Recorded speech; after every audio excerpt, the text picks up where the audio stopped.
Hi, I'm Diane Benatar. I'm president of the Sisterhood here at Or VeShalom, Congregation Or VeShalom on North Druid Hills.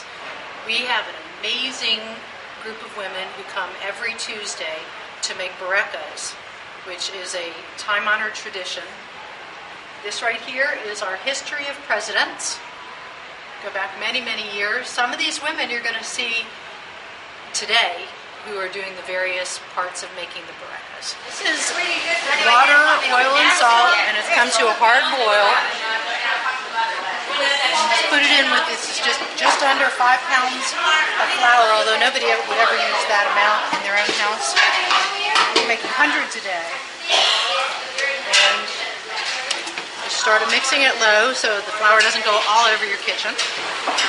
And after it gets a little bit mixed in, turn it up to high and mix it long enough so it forms a nice soft dough.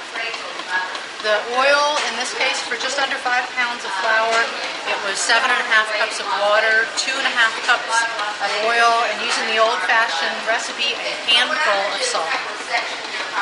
At this point, the dough's been pretty well kneaded. It's soft and firm.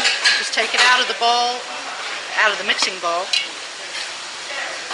And then we'll take it to the next step, which is going to be kneading it and making it into small balls. It's hot, which you will see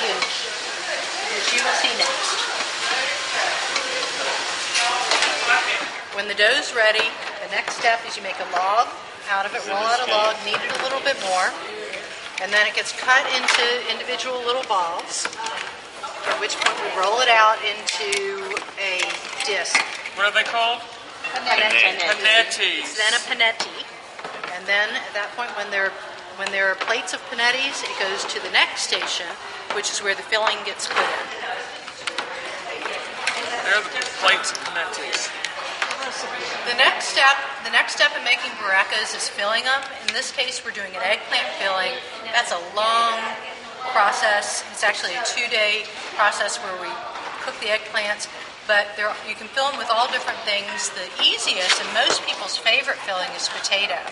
We have all the recipes in our cookbook, but the potato recipe is mashed potato flakes, which makes it easy, and cottage cheese, feta cheese, Parmesan cheese, egg, salt, pepper, and it's a much easier and a quicker filling to put together. But some of the other fillings that people usually do are rice, spinach, and this eggplant, and we also do meat sometimes. So in this case, these ladies are filling up the panettis that you saw made earlier, filling them up, and they make them into so they look like a moon shape. And in some of the Borekas, it's more complicated, but they make a very pretty, what's it called? Design. Pretty design on the edges. That way people know. That way people know which kind of Boreka is which. This in the eggplant, it has a pretty repolgo along the outside, and you can see the ladies here. Rachel is the repolgo teacher. Rachel and Leah, the repolgo teachers.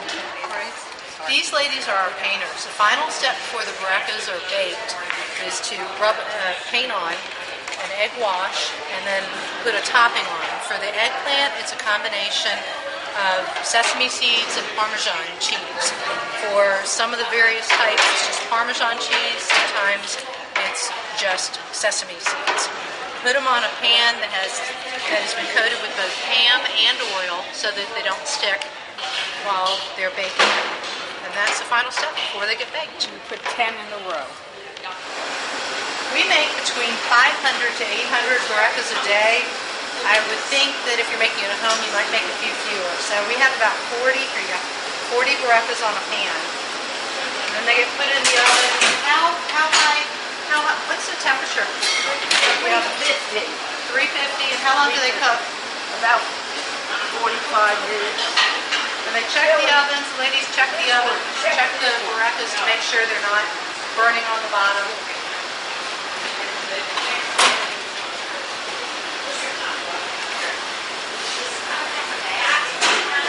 A little bit more. Finally, they're ready.